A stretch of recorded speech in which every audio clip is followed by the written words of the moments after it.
Our next topic in CSS is background image. For that I'm creating one file in my CSS folder, and name of the file is bgimage.html.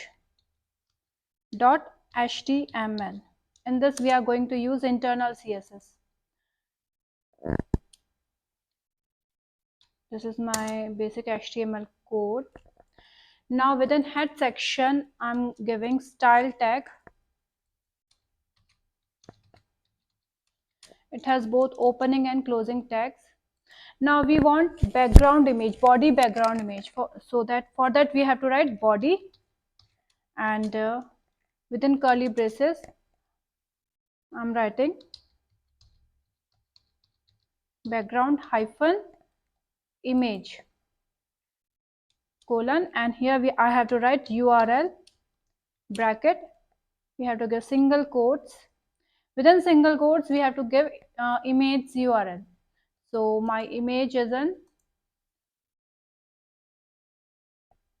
my CSS folder, and name of my image is img.jfif. So I'm writing here img.jfif.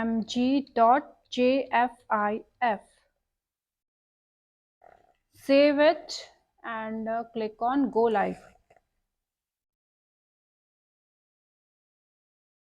So we can see that it has displayed our image. But one more thing is that image is repeating itself again and again. So there's another property, background repeat colon.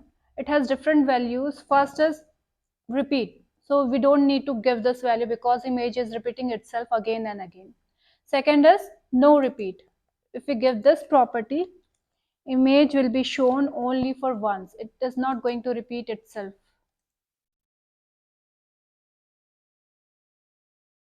Other properties are repeat x and repeat y.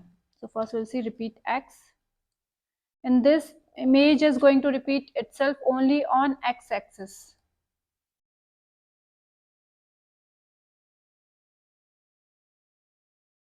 And other property is repeat y. That means image will be repeated only on y-axis.